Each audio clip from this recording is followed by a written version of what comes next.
What's up, everybody? Hello, hello.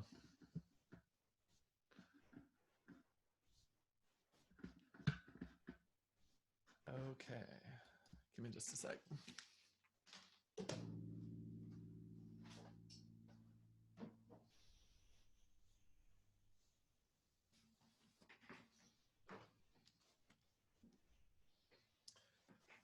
Okie doke.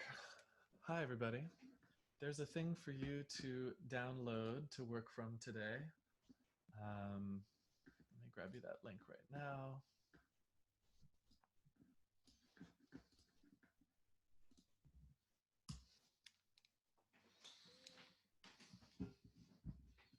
Cool. Check out the chat. In the chat is a link. Download this project.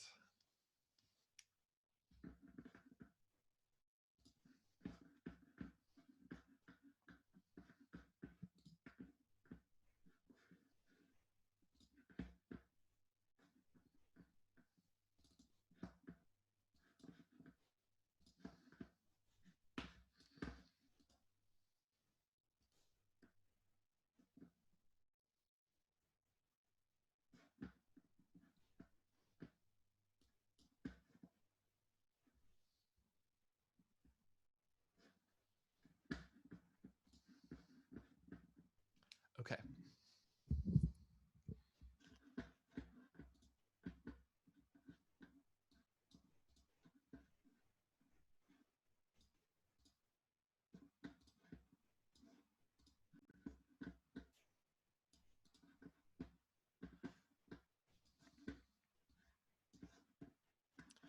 Okay, so compression is the second most important part of mixing.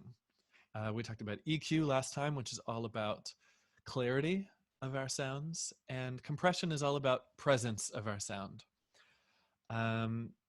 Compression is something that took me a long time to really wrap my head around after kind of wrapping my head around for a long time. So we're going to talk about it like a number of different ways so that you can think about it in different ways. We'll visualize it in different ways. We'll do some experiments with it that I think are all going to elucidate what's happening here.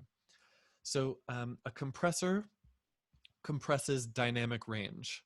Dynamic range is the distance between the difference between the quietest part of a sound and the loudest part of a sound. So by compressing the dynamic range, we squash the sound, which is to say we make the loud parts quieter so that we can make the soft parts louder.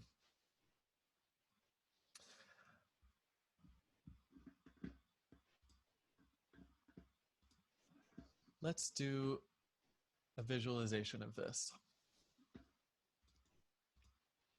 So I've got this sample of bells. They're like desk bells and crotales. And take a look. They have a pretty big dynamic range. The loudest parts and the softest parts, there's a really big difference between them. So this poses a problem when we're mixing, because when we turn up the volume so that we can get the right level for the body of the sound, then the peaks of the sound are too loud. But if we set the peaks at the right level, then the body of the sound is too quiet and the sound isn't present enough. So we deal with this with a compressor. We're going to spend a lot of time with the main stock Ableton compressor. There's a couple of other compressors in here that we'll touch on at the end. But I'm going to put a compressor on this track and talk you through what's happening.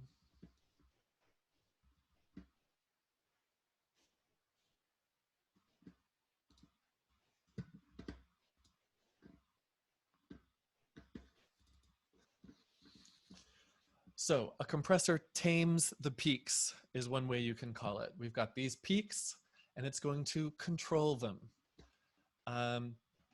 This is really like if you were being a compressor, you would be sitting there listening and you'd have a knob, a volume knob on the sound. And you'd be listening, listening, listening. And when something got too loud, you'd say, ooh, that's too loud. I'm going to turn the volume down.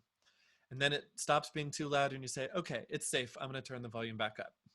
It's kind of like when you're listening to classical music in a car and you're constantly like turning up and down the volume to hear the different parts of it. It's kind of like that. So um, the compressor listens to the music that's going through it. And when something's too loud, it goes, I got to turn down the volume. And then when it's not loud anymore, it says, okay, it's safe to turn the volume back up. So the compressor's action is just a volume knob, turning volume up and down. So there's a couple of things going on here. One is that it has to decide what is too loud. Too loud is defined by the threshold. So I'm going to loop a little part of this.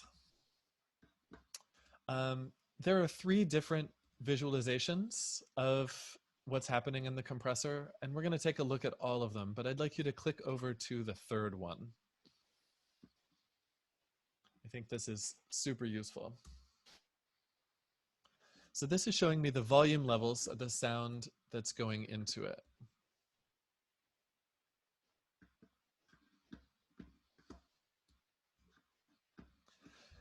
So the threshold is how we define what's too loud. What do you want to turn the volume down on?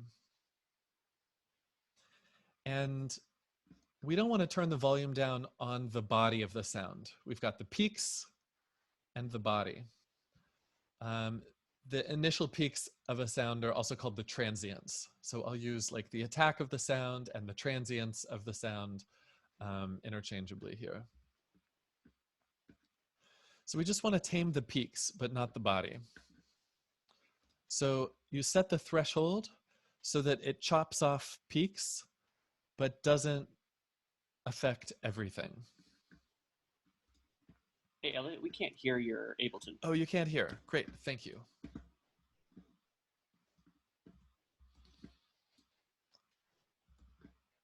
Audio, Zoom. Okay. So you use the threshold to define what a peak is. Which amount of sound do you want to tame? Then the next question is, how much do you want to tame it? 1-to-1 ratio means don't tame it at all. The output is going to be the same. The output is 1 relative to the input, which is 1. If you turn it up to 2, the output is 1 relative to the input, which is 2. So in other words, it's going to cut the peak in half.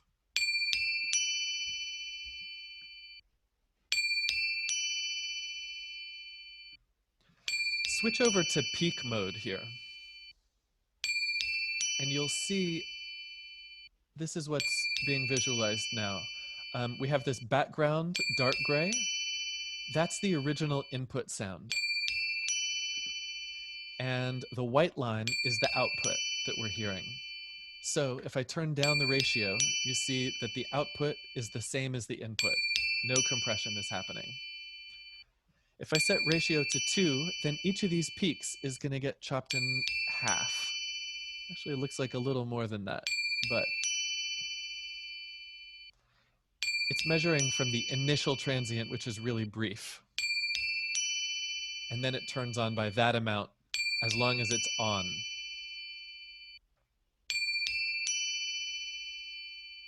If you turn up the ratio to infinity, it totally chops off all volume over the threshold. I'm going to turn the threshold down. You'll see how super high ratio, we've just chopped off all of the top volume of this sound. Now it's basically all body. There's no more attack.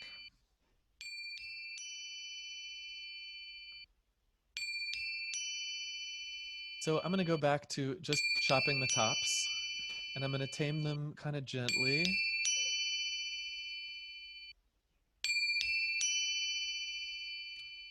Great.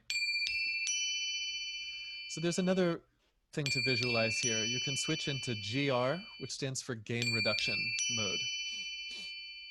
And this is showing you how much it's turning down that volume knob. So it's showing you here, it turned down the volume by that much. And you'll see that it mirrors the input. When it's loudest, it turns down the volume the most.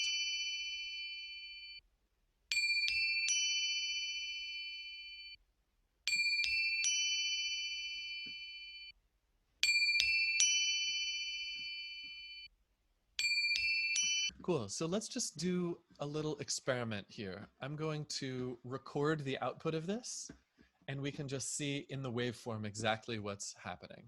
So I'm going to make a new track. I'm going to set its input to resampling. We're going to do a ton with this next Tuesday. But resampling means that when you record onto the track, it records whatever you hear in your headphones.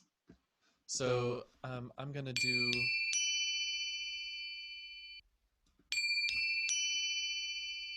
a kind of high threshold, a low threshold and a high ratio just to see something dramatic happening here. And then I'm going to record.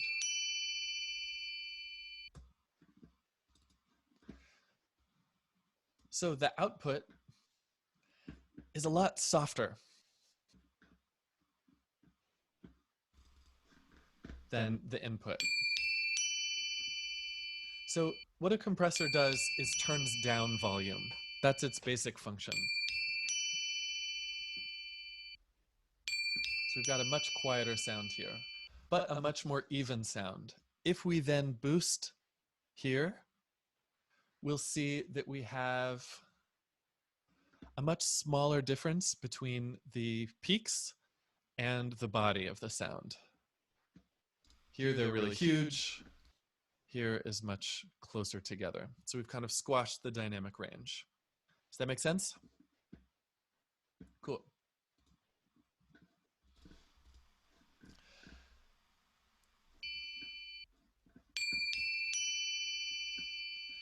So first we compress and control the peaks, and then we want to turn up the volume to make up the difference. So we don't actually want to make the sound softer. We're really trying to make the sound bigger and more present. So there's a second stage. After it does the compressing, you can control the output. So I suggest you use this visualization. You can set it to peak again. If you're missing this screen, Lucy, you can click down here to select it. Output, peak. So now I'm going to turn up the volume so that my peaks of the output are the same as the peaks of my input, roughly.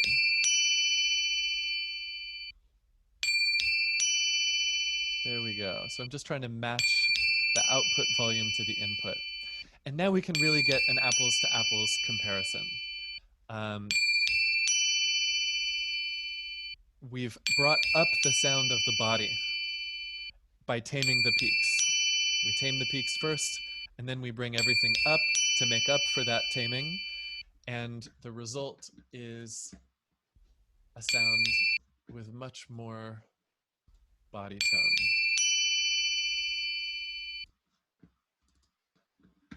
Oh, I see. We're also getting not apples to apples here because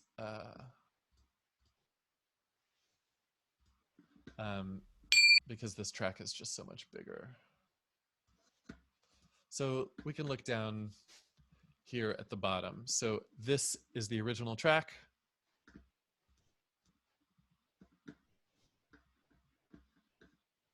And this is the output. And again, I'm going to scale it.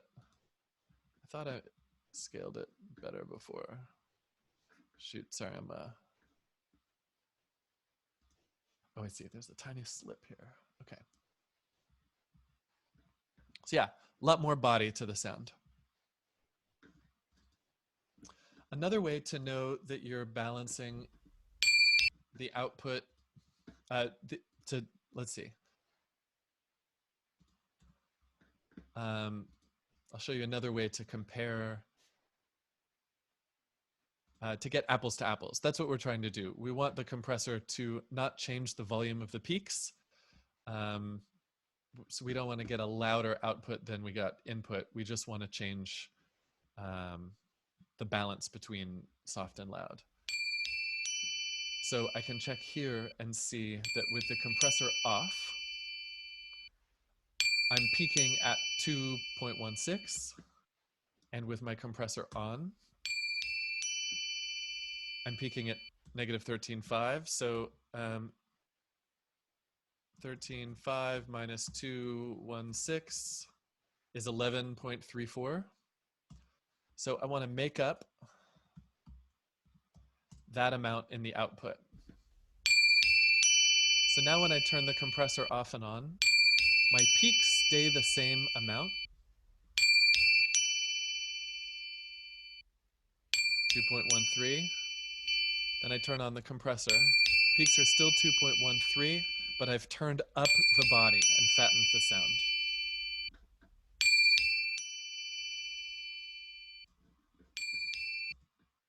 Is that a better balance?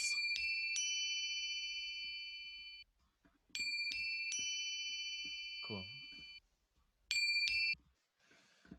So I'll talk you through the other controls on the compressor now. You have attack and release time. So in the scenario where you're imagining me being the compressor and I'm just listening and I have a volume knob, I hear a sound that's loud and then it takes me a little time to react. I hear a loud sound, I turn down the volume. It takes me a little time to do that. Then when it's safe, I check to see if the volume's lower, and then I turn back up the volume, and that takes a certain amount of time. And so that's the attack and the release time. It's how quickly does that volume knob turn. We can visualize this most easily on the GR setting here, gain reduction, where if I have a slow attack, then the peaks don't get caught so much. The peaks slip by before it has time to turn the volume knob down. And it's the same with the release. There's an auto setting, but you can set it by hand. And look, here's a really slow release. When something really loud happens, we get a long dip that takes a while to recover. Ooh, look how long.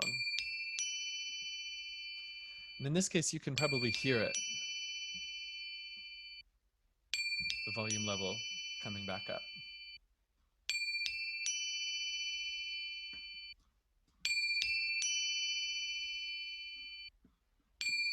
I can also tell you about knee. So knee, let's see. Let me talk through this representation first. So again, these are three different ways of looking at the same thing. And I'm just going to talk you through each one now. So this is going to be a repetition of the same idea over and over again, just with different visualizations.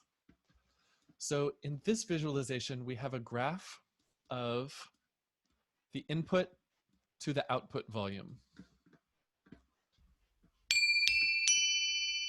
On the x-axis is the input volume, and on the y-axis is the output volume. If I have a ratio of 1:1, then my input volume is always the same as my output volume. So check it out. If my input volume is 0 on the x-axis, my output volume is 0 on the y-axis. If my input volume is maximum on the x-axis, my output volume is maximum on the y-axis. The threshold is the circle. So this is defining what is a peak. Above the threshold, when we turn up the ratio, we get a bending line. So here is a 2:1 ratio. Now let's think through this graph again. Quiet sounds are still 1:1. So quiet sounds, if it's 0 on the input, it's 0 on the output. If it's, 1, 2, 3, if it's the third line on the input, it's the third line on the output. Sorry, I gotta stop my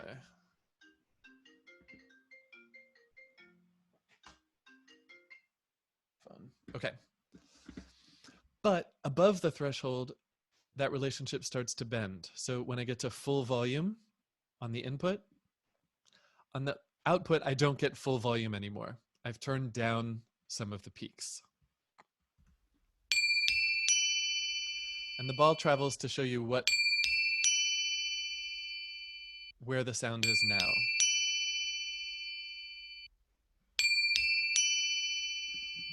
An extreme ratio means that above this point on the input, all output volume is identical.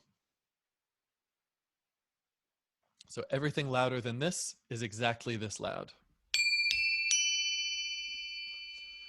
So how this transition happens is knee. You can turn it up and get a gentler transition between the compressed volume and the input and the uncompressed. And so a higher knee is going to give you a less audible compression. It's just going to be smoother and gentler. A tighter knee, you're going to hear just some artificiality in it, but it's also going to work more precisely.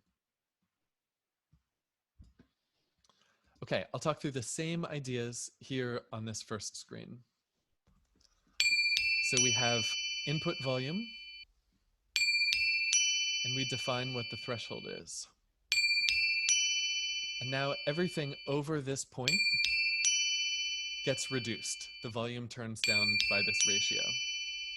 GR, again, is gain reduction. This is how much the volume knob is turning down at any given moment.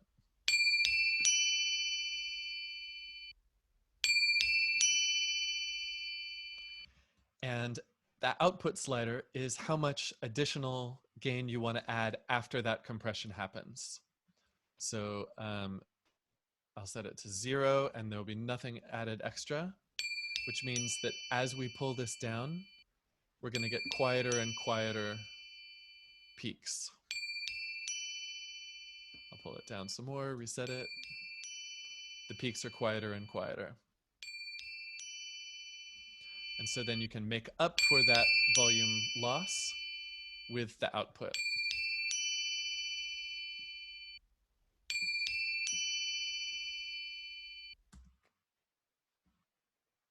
Does that make sense so far? Any questions? Cool.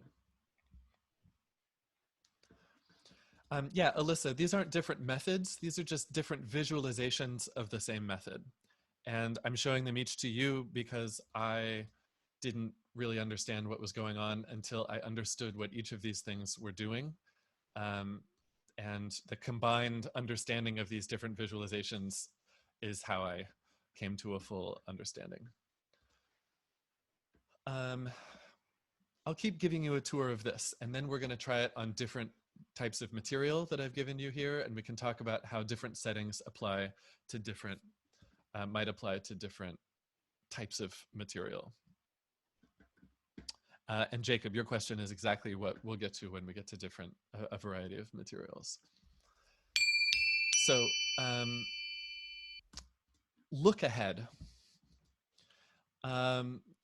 In my example, where I'm the analog compressor, where I'm listening and I turn down the volume when I hear something too loud, I am being really reactive. But the computer can look ahead, forward in time a little bit, and be able to be more on the ball with making adjustments exactly when there are peaks. It does this actually by slowing down your track a little bit, so this does introduce a bit of latency. But you can set this yourself, and I think we'll be able to see the difference. Turn down my threshold so we'll get big peaks.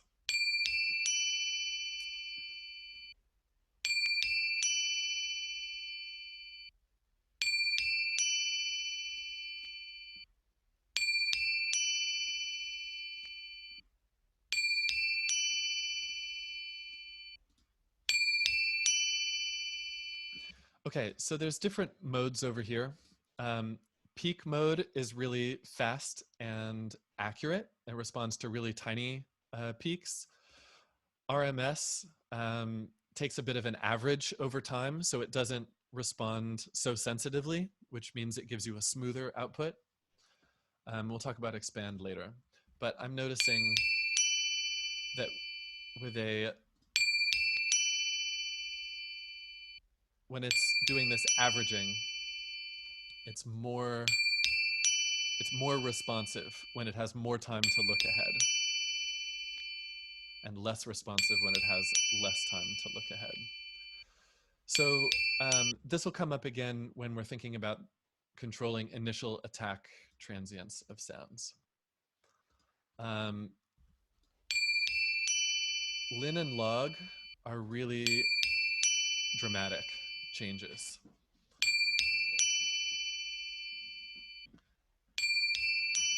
So you can see already, linear is going to, oh yeah, faster release time than less compressed material. So I'm just reading here from the left. Linear mode is more aggressive, basically, and logarithmic mode is smoother, but does less.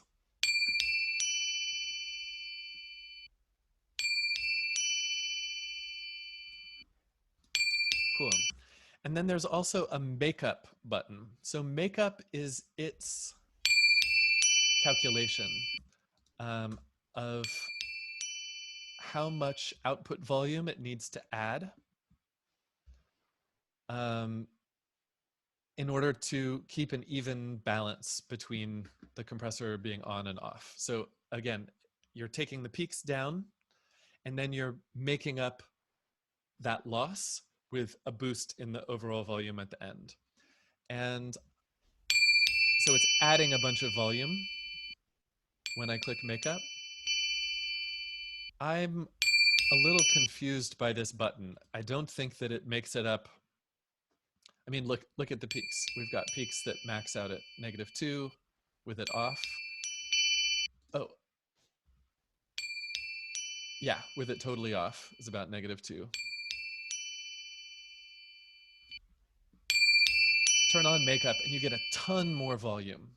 So it's not the same as my even apples to apples match that I showed you before. So I think it's, we'll come back to the best practice of how to know how much makeup gain to add. But then notice that there's a dry wet knob. So you could make a compressed sound and mix it in with the uncompressed sound. And when we're starting to work on drums, we'll come back to this.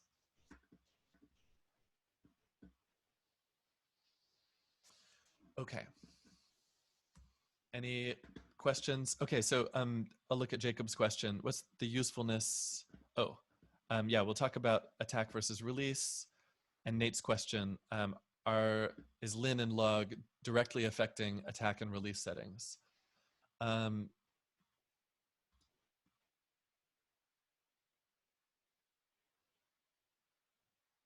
It's not changing the attack and release time. I think it's changing the slope. You know, a linear slope goes from point A to point B with a line, and a logarithmic slope makes a curve. So I just think we're getting curves in these lines.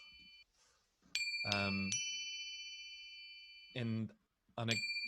the level of like each calculation to each calculation. I obviously could learn more about this. But let's take a look at some different material and talk about what good compressor settings would be for it. So I've given you all this material to work with today because lots of times when you are working from a sample pack or something, they'll have already done compression on those sounds. And so I've given you like raw recordings of instruments. There's a couple of things from a couple of my pieces, and also just like recorded some guitar and bass and voice for you today so that we could work from some really raw sound and not just be compressing something that's already been probably compressed by somebody who's good at compressing. So this is just a bass drum recording.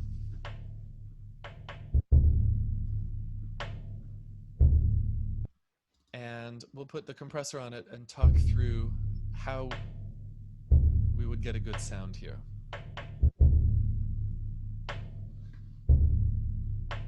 So step one, we want to set the threshold to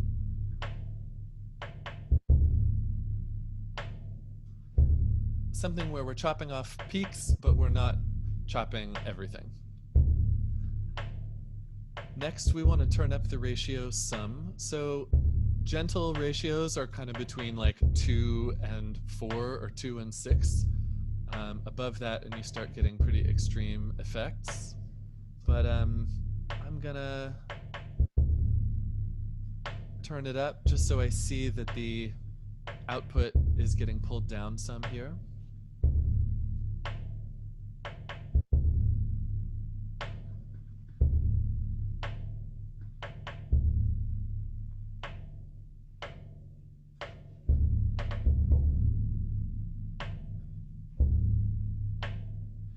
The next step is I want to make up the loss in volume with my output here. So I'm just going to turn this up until visually I see that my peaks are similar. Yeah. Okay, so now I can see that my output, I'm just getting some more body to the sound.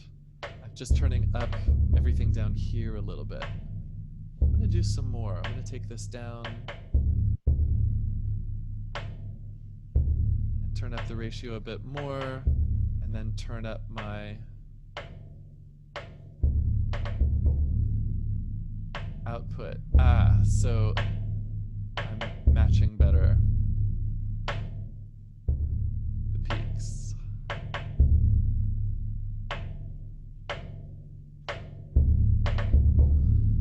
Cool. So now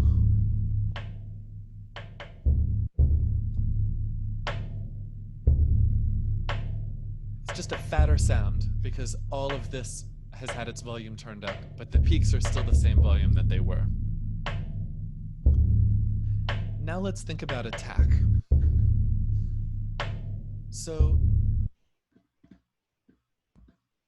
the initial few transients of the sound are often a lot louder, like we saw here, the attack of the sound. This is really important information. It's happening in the first peaks here. This is the punch of the sound. This is its crispness and definition. And if you have brighter, more energetic transients at the beginning of sounds, they're gonna sound actually more present on the ears in the mix. And if they're softer transients, they're gonna sit back. So this is part of shaping space as well. Drums have a really strong attack. Their initial transients have a lot of energy. There's a lot of punch right at the beginning. And this is desirable. We don't want our drums to lose their punchiness. So if we had a fast attack, then we'd be instantly, and like if we're in peak mode where it's really, really responsive, it's chopping off those initial peaks, and we get a sound that really loses its punch.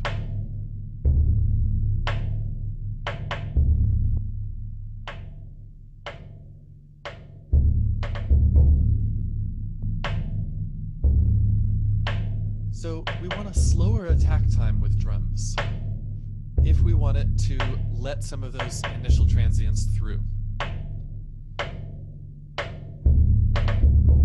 So a really high one, and the first part of each sound will always get through. And we just want to use our ears to dial it back so that we retain some of that punchiness.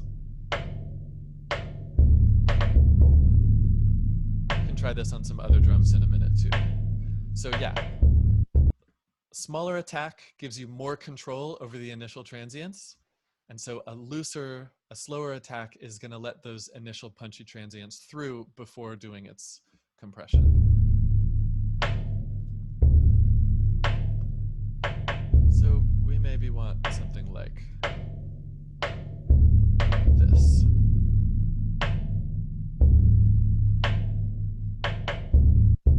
And now we've got our compressed sound. I'd like you to give this a try. Why don't you go, let's look at, I'll give you drums. So this is a drum set thing. If you go ahead to Swamp Thing, compressor, switch to this mode, and go through those steps that I said. I'll type them again in the group chat so you can refer to each step. Give it a try, see what results you get. Find an attack where the sounds are still punchy.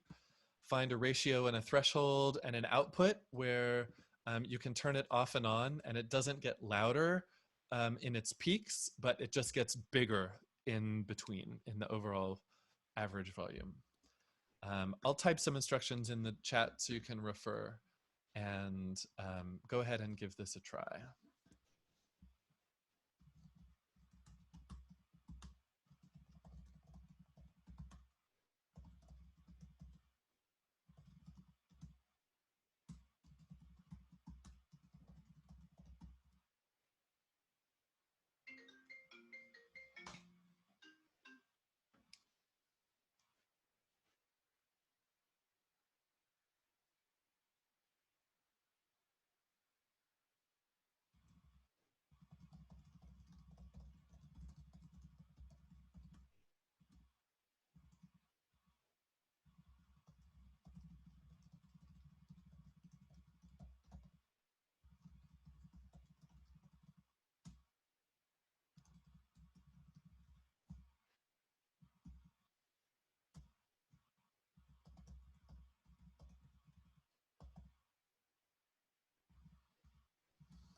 Okay, I'm going to dial in a setting 2. You can watch here and see how it compares to what you were doing. So step 1, we're setting the threshold to chop off peaks at some point. up the ratio kind of high so that it's doing a lot and I can hear it.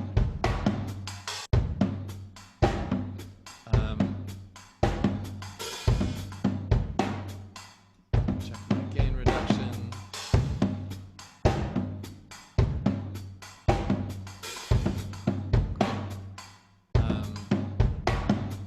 Then turn up my output a little bit.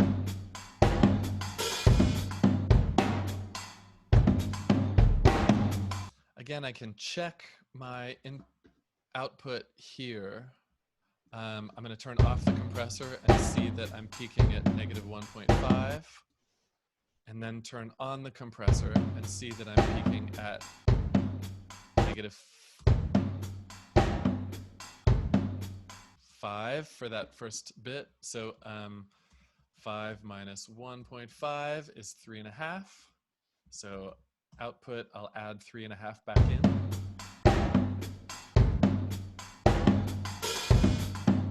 And now, listen, I turn down the attack all the way.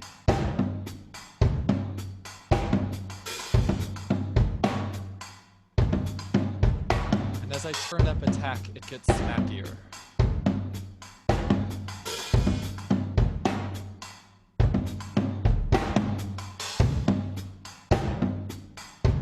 Which means basically it's just not compressing the very, very beginnings of each sound. You want to do more, do a higher ratio, a lower threshold.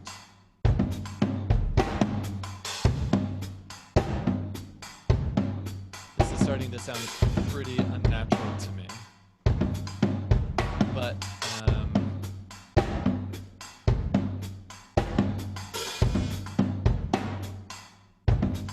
it's good to check. It's kind of like when we're scanning our EQ, we boost a frequency really high. Just setting it to a kind of extreme setting is good for really hearing what's happening, and then you can dial back.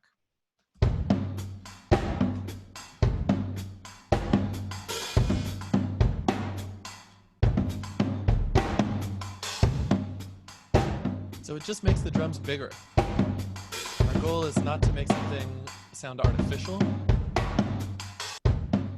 but it's just bigger, and it's bigger without really being louder.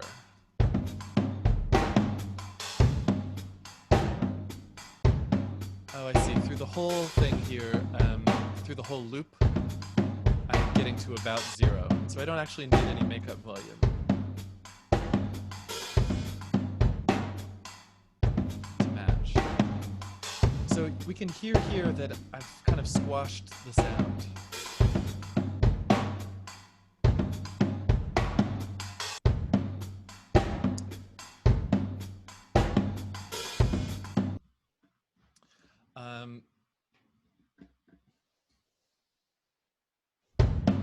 One thing that happens a lot with drums, a technique that people use a lot with drums, is called parallel compression.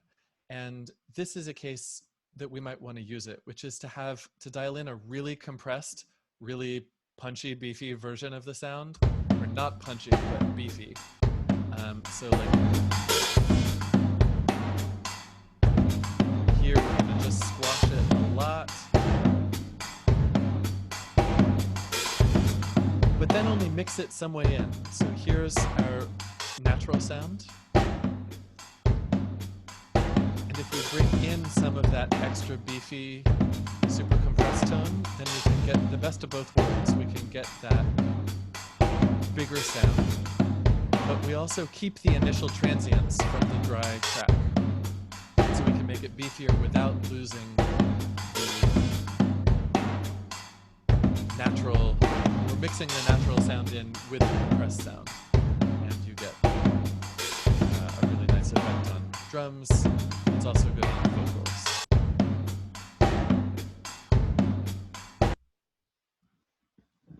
Okay, so let's just compare this to a different kind of material. If we've got bass guitar,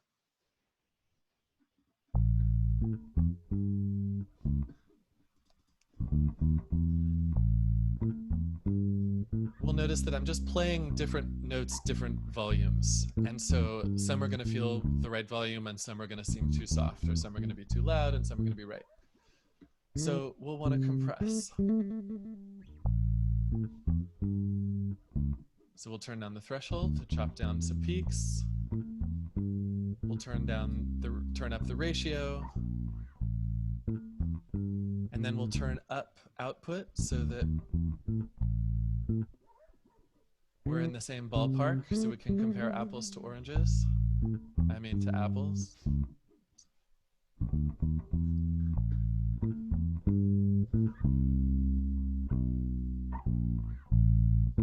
We've just added more body to the sound and more presence without changing the peak volume level. This is another time where we might want to let the attacks speak through to give it more punch, or we could control the attacks of the sound more to push it a little further back in the mix. That is up to you, but I'm going to let them through.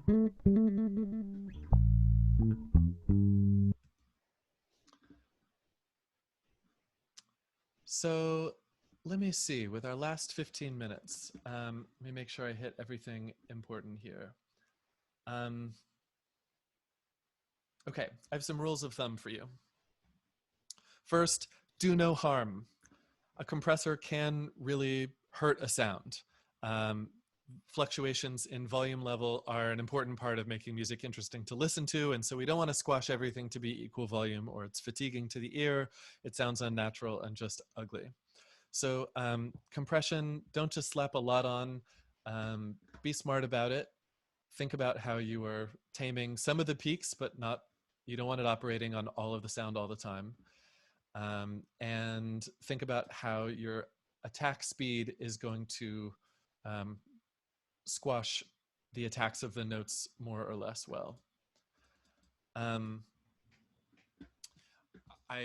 Second rule of thumb, I think, is to be honest. And to be honest means to do what I've been doing here, where you're only making up with the output boost the same volume, the same amount of gain that you're chopping off. It can be really tempting if I crank this up to say,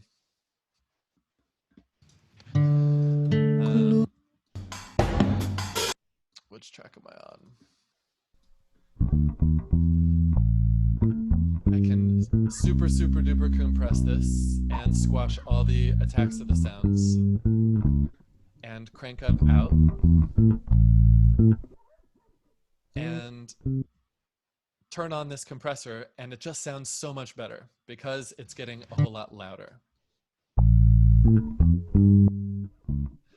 So I'm being seduced by the added volume here, but it's making it hard for me to honestly assess whether the sound itself is better, whether the balance between the peaks and the valleys is what I want it to be. And so setting the output to only make up for the difference in what you've chopped off is how you can really compare the compressed sound to the uncompressed sound in an unbiased way. Third rule of thumb, fast attack, less punch. Slow attack, more punch, but less control. Next, you should look out for distortion on low frequency sounds. So if you have a really fast attack on a bass, it's going to just make the initial attacks a little ugly because it's actually yeah, you can almost hear.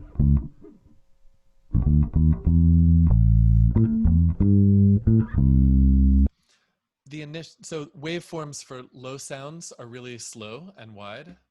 And if you have a compressor acting really fast, then it'll chop off in the middle of one of these waveforms, and that introduces distortion. So take a look for that. Also look out for ducking and pumping. So if you hear the compressor turning on and the volume dropping, and you hear it releasing and the volume coming back up, you're doing too much. It's going to be artificial to listen to. It's going to make you, I don't know, it makes me feel a little seasick when I have compression that I can hear turning up and down.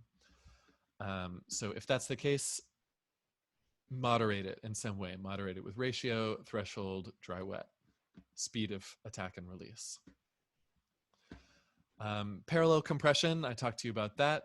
Mix in a really compressed sound with the natural sound, and you kind of get, you retain natural peaks and you beef it up with the compressed sound. And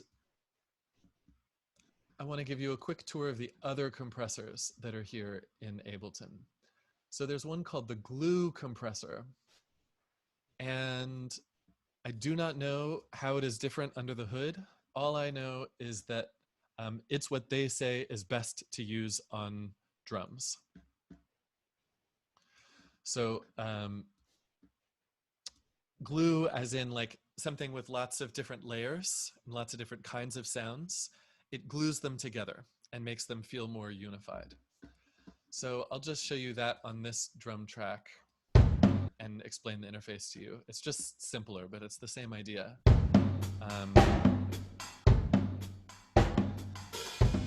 You turn down the threshold until you see this bounce. So this bouncing is the GR graph. It's the gain reduction. So I can tell here that I'm cutting off about 4 to 5 dB of gain. So that's what I want to dial in on my makeup here. If I want the peaks to be the same off and on.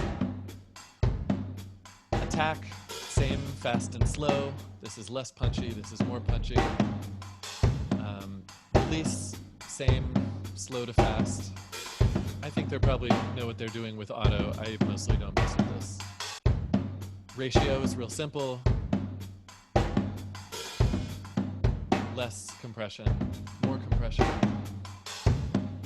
And then you've got a dry wet knob over here. So you could make a really compressed, high ratio version of the sound and mix it in with the natural sound.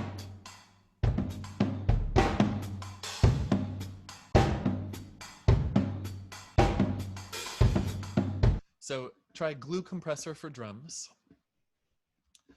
And on your master track, there's a compressor called Multiband Dynamics.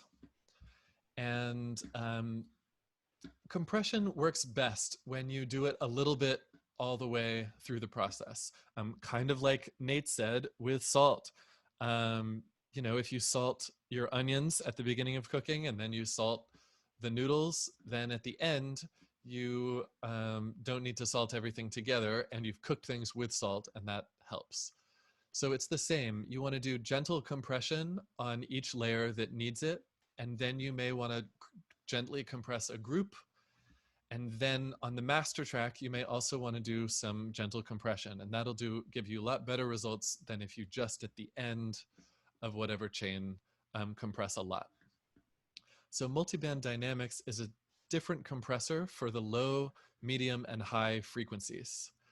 And this gives you a more even sound because think about it, like if you just had a regular compressor and there was a big loud kick drum, it would turn down the volume on everything and all of your high sounds would also duck.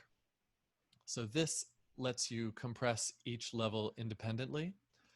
And you could look at the help to learn how to use this more. It works a little bit differently, but it's the same idea. So check that out for your master track or for any groups that have a wide frequency range in them. And I also want to show you sidechain compression, and we just have 5 minutes left. I'm sure we'll hit this more in other classes, but now that we have explained compression, I think is the clearest time for us to understand this idea. So sidechaining compression. This is a sound that is totally ubiquitous in popular music right now. You cannot sound authentic if you don't do this. And you almost always are going to sidechain your bass and your kicks together. So what does this mean, sidechaining? Um, this is where you use one source of sound. Here it's going to be the kick drum, is going to be what triggers the compressor on a different track. So instead of the synth bass turning down its volume when it gets too loud, the compressor is going to listen to the kick, and when the kick is too loud, turn down the synth bass. So on the synth bass, we're going to put a compressor, and you can open it up here with the triangle, turn on Sidechain, and say what you want it to listen to. So I want the input to come from kicks, and then in this menu below, you can choose which instrument. If you have a whole drum set going on here, you can say, I just want you to listen to the kick.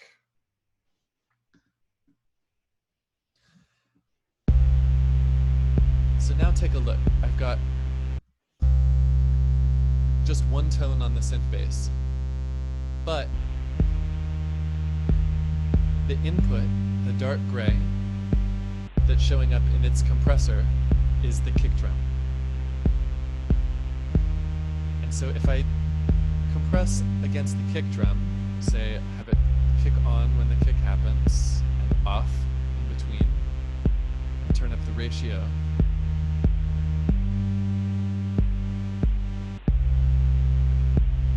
now you can hear the kick drum turning down the volume on the bass.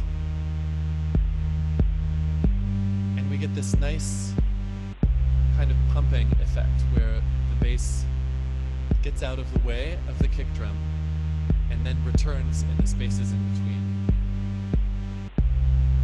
So this has a double benefit. First, it gets the bass out of the kick drum. Bass and kick drum are frequently in the same range, and so having them both playing at the same time gives you an indistinct sound down there, and the kick drum isn't as punchy and the bass isn't as clear. So the first benefit is that it'll make your kick drum speak better and be more, and punch through the mix better. And the second benefit is this kind of rhythmic lilt that comes to the bass, where the bass is dancing along with the kick drum. It's really like dancing. It's like it's going down on the kick and then lifting up on in between. And that's just a really pleasurable sound. You might want to adjust the attack to change the kind of rhythmic quality of that dancing. No, not the attack. We want a fast attack here. Changing the release is what you would do to change the speed of that volume lift.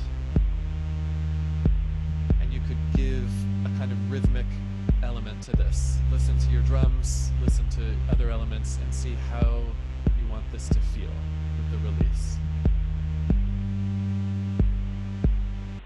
So the classic example is to do this with the bass and the kick, but you can do it on anything. Some genres of music now do it on everything, where they take all of the synth layers, group them, and compress them, sidechain compress them against the kick drum. So all of your pads, all of your leads, everything is also doing this dance along with the kick drum. And that can sound really great. I also like doing it on some noise. So I'm going to just take this same compressor and put it on this layer of noise here.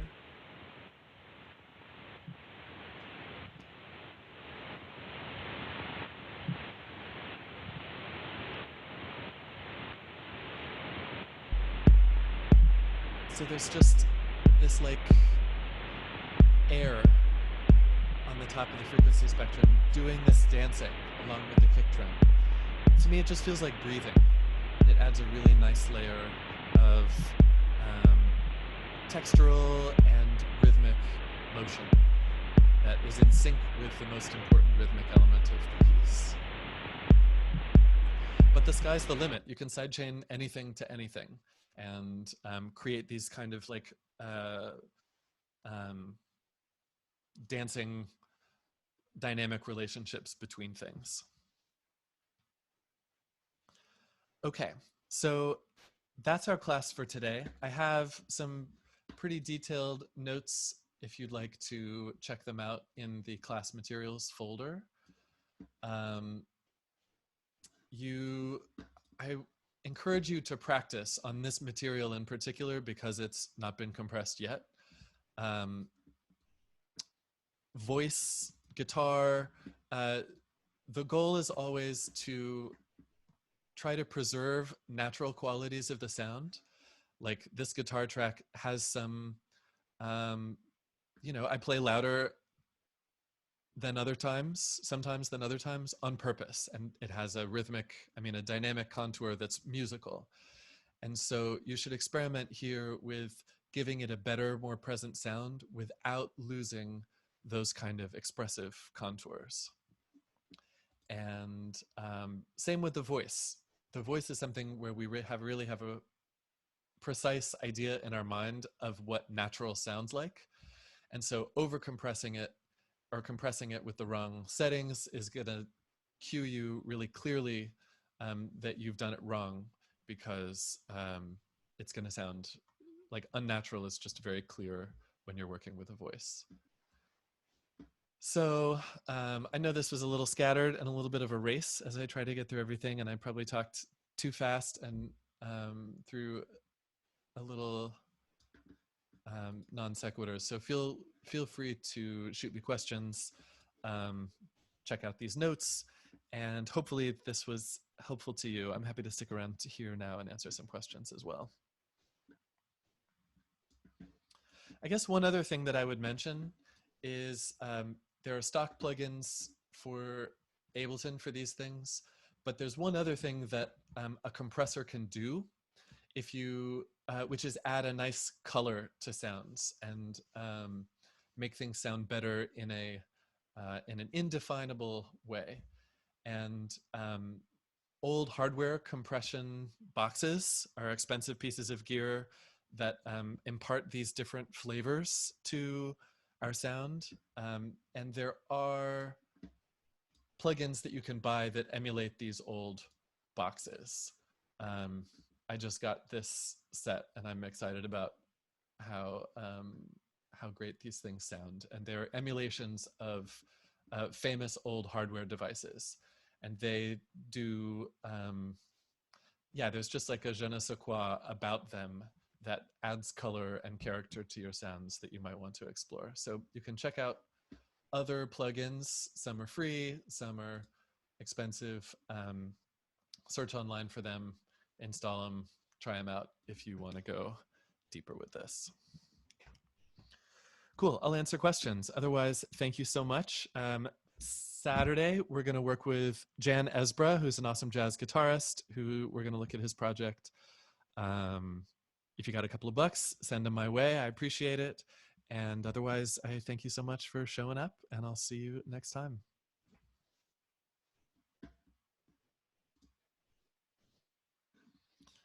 Okay, Jacob, do I prefer one of the three views or I switch around?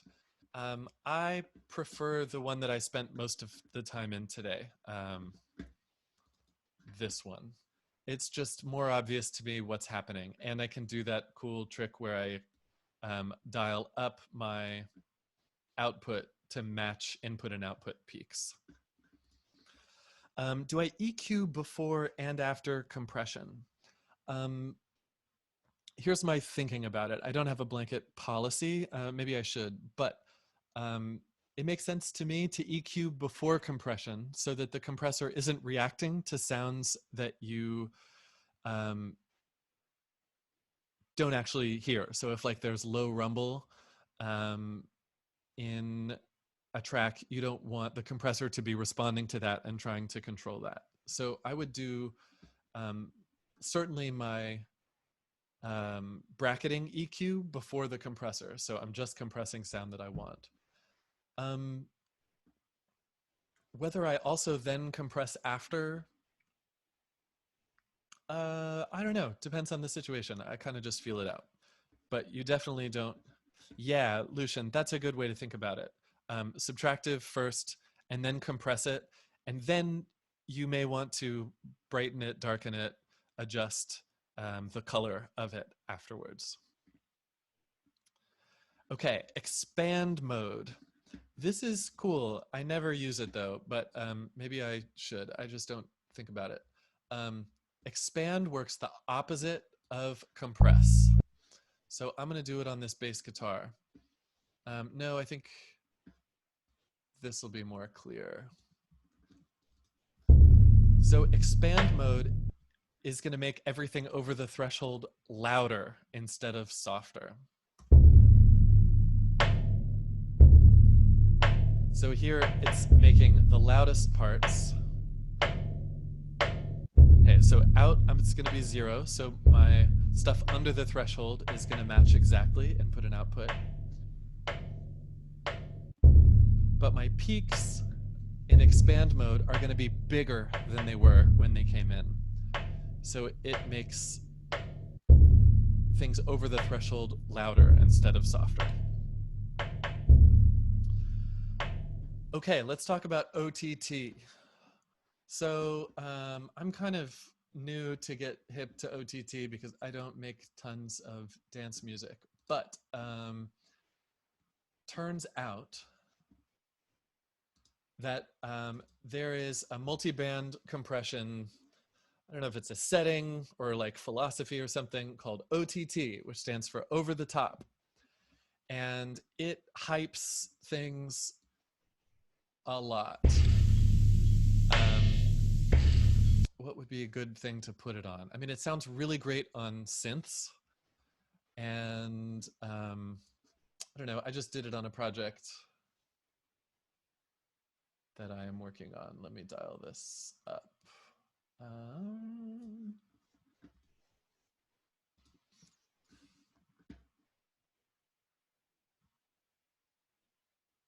So this is a project where I have a lot of synths. I learned this from one of my students last year who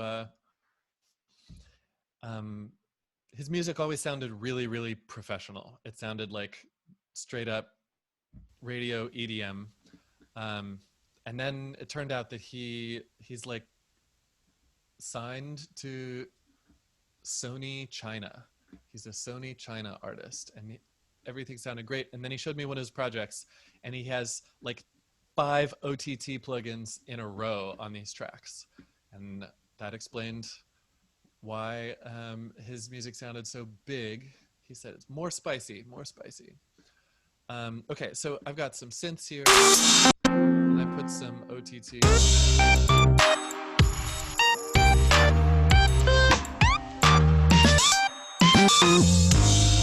Okay, so I did his trick, which is to do a couple of OTTs in increasing amounts. Well, let's just go one thing at a time. I'll take these off by way of example. So here's my lead sound. Here's OTT. I'll put it on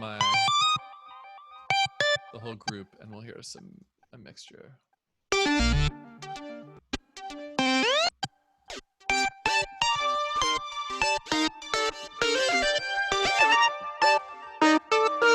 So what I hear is that it brightens.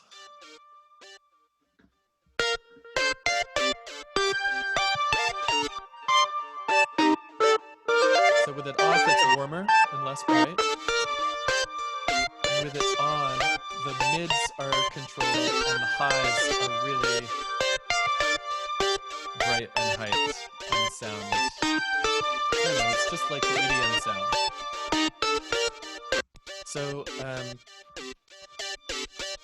what he does, this student of mine at the New School, I'm sure he learned it on a tutorial somewhere and that it's a common thing, but he takes a bunch of them and says, okay, I'm going to do like a little bit more, a little bit more, a little bit more. I'm going to group all these so I can turn them on and off together.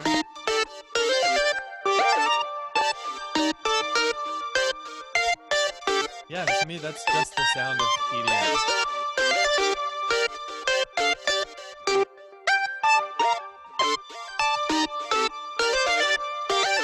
So use at your own risk. It definitely can sound shitty on certain kinds of material. Um,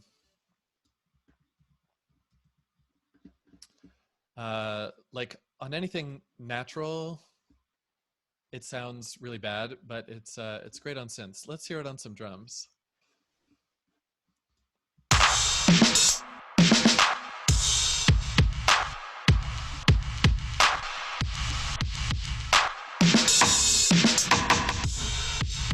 So here you can really hear it squashed when it's on all the way. There's just like a lot less punch and definition.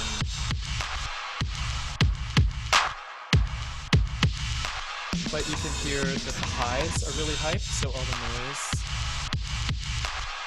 is like tickling my ears. So if I wanted to get that sound, I would dial it up just to where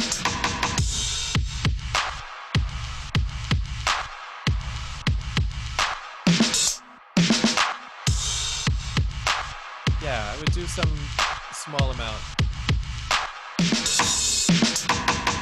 on drums. And then I see people OTT on their master tracks too. But again, I'd say use it in a small an amount as you can, because the danger is that like this is super squashed.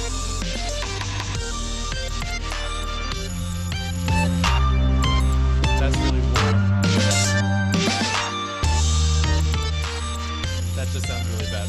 So you want to just mix in a few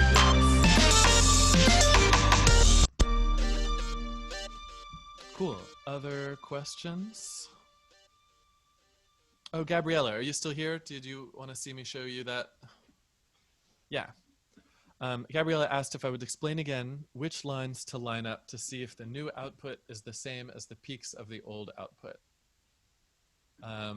Okay, let's do it on some drums here. Let's do it on something focused. So here's just like some percussion.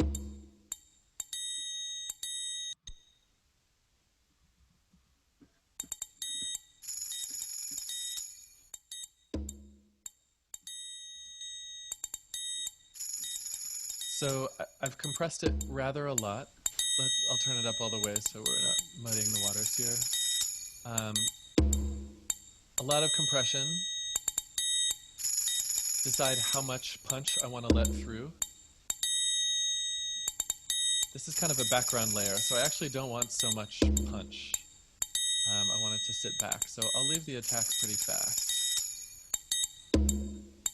You want to be in output mode. Oh, I'm going to turn off makeup. So that was doing its own approximation of what I want to have happen. But again, it does it way too much, I think. So the background, the dark gray, is the input. And the light gray is my now compressed sound. So it's smaller. And I just want to make up that difference. So I'll turn up output until they roughly match. And now, I'm going to turn the whole thing up, just so I can hear it better. Oh, maybe we'll take the top peak and use that as our thing to match.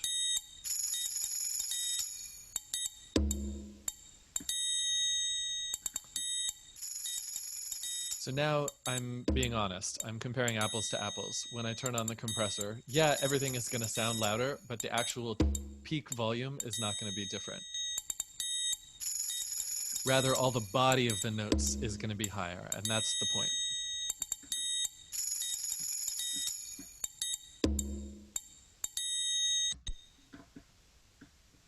Cool.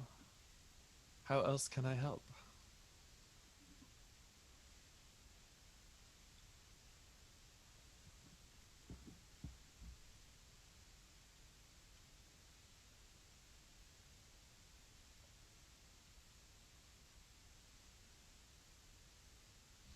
There's also an OTT plugin that a lot of people use by Xfer Records, and I think it's free. And it's the same idea. I haven't A/B tested them. I'm not sure what the difference is, but depth is going to be your wet dry, and yeah, you can dial the relative balance of high, mediums, and lows. And I believe this is expanding dynamic range and this is compressing. I don't know. I haven't really learned about this. I don't know what upwards and downwards means in this context.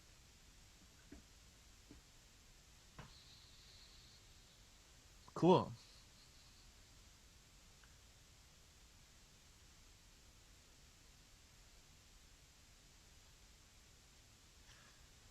Omen, when does a track need equalizing and when does it need compressing? A track needs equalizing all the time. Every track I EQ a little bit. Compression is only really needed on tracks that have differences in volume between the peaks and the valleys that you want to balance out. So you don't need to compress every track. That's a mistake I made for a while, is thinking that everybody needed a little bit. But you know, if you have a tone, this is not a good project because it's all MIDI.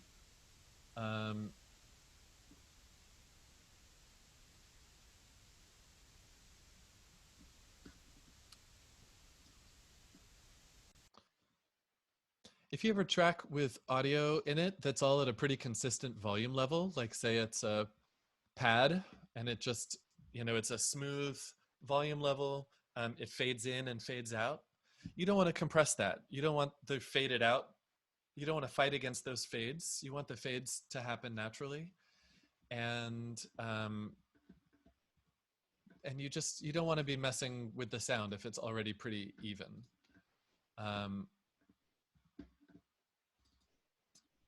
So yeah, I think that's the rule. If you're already seeing a pretty flat waveform, then you probably don't need to compress.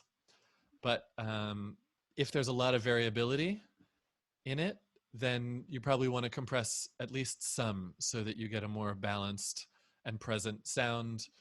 It'll make it easier to mix and sound more professional and pleasing. Gabriella, vocal compression. Vocals should be compressed always, I think. Let's take a look at my dumb singing.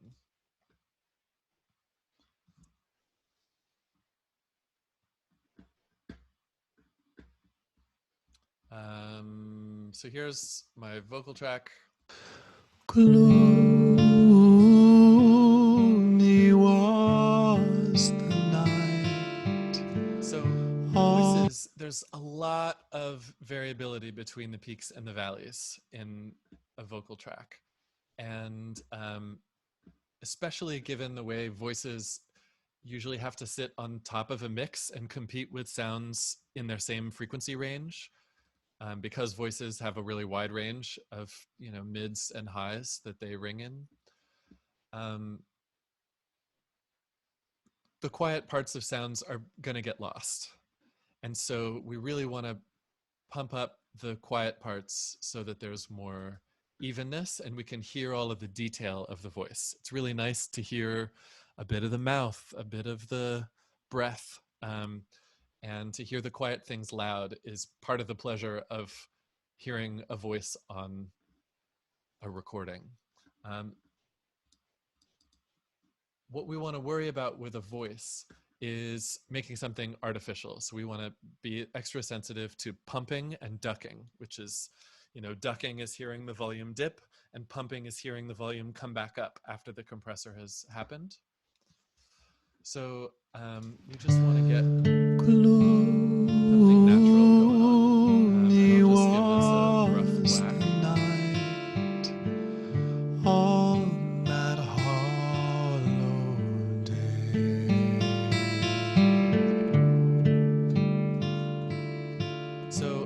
to go for a more natural ratio level, which might be between like 2 and 4 or 2 and 6. We want a slow attack. Just because we don't want to hear it kick on. We don't want it to hear it at all. We want it to gently come on, and maybe a slow release too. Gently turn off. So that these shapes are mild. So I can actually hear this compressor operating rather a lot. Take a listen.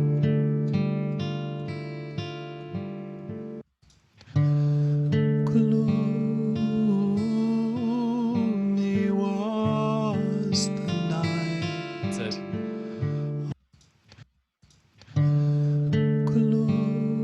Yeah, I hear the volume dip after it, so it's too much. I'm gonna turn up the threshold some.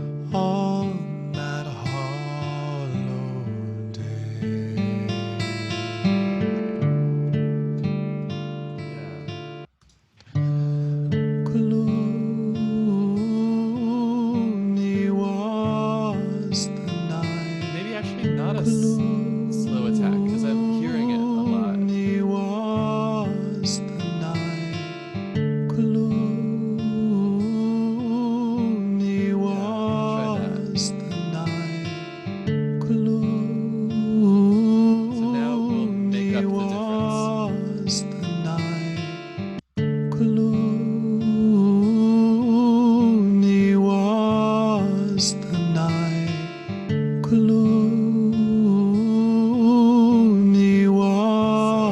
That's actually it, because this peak, well, yeah,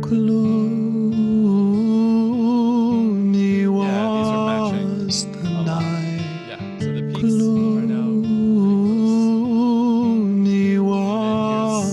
And then here's our A/B test.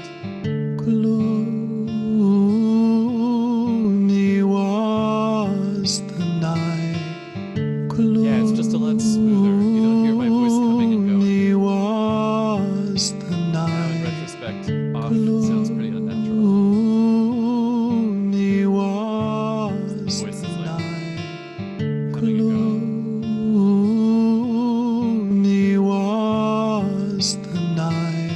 And parallel compression is also a great idea on voices. So if you dial back dry wet, you'll just get some of the natural sound mixed in. You could do a more aggressive compression, more boost.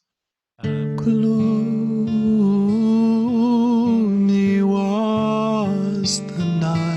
wet sound.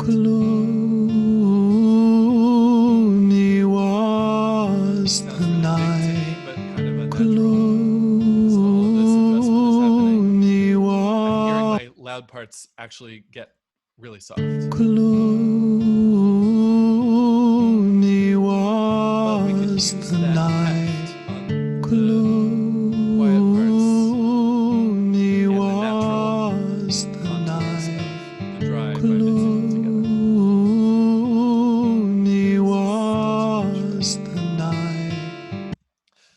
Like, you know how ABBA sounds? With the voices just like right here, right against your ears, so even and rich. They're doing that by multi-tracking a ton and by compressing a lot. So that's my go-to mental image for like a really beautiful, super compressed vocal sound is ABBA.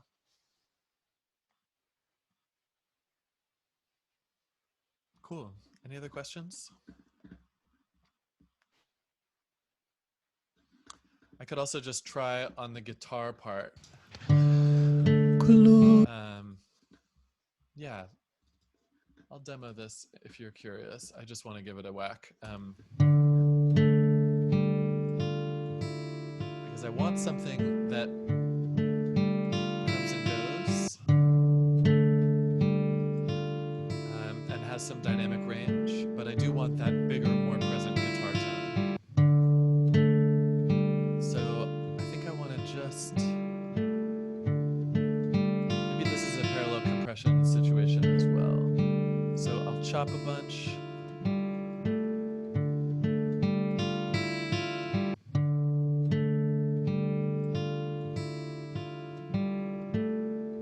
decide how much attack to let through. Make up the difference.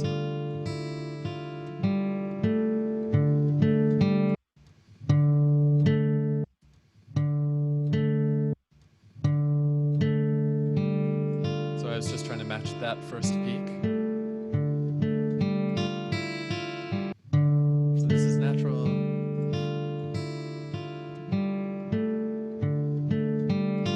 This is compressed. It sounds a little artificial to me.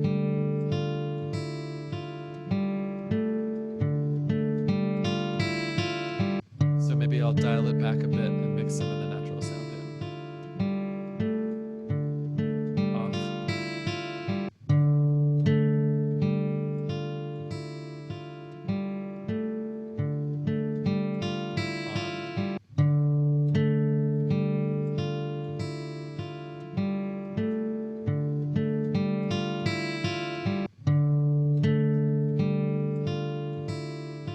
I think I was hearing it affect the attack. And I didn't want that. Cool. So something like that. That's the thought process. People who do this all the time for a living know a lot more than I do just about exactly what instrument needs.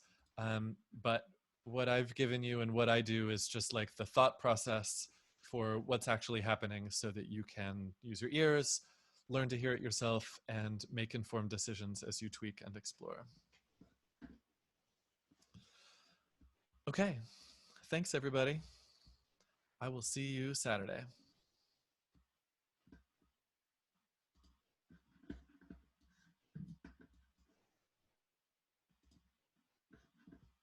Bye.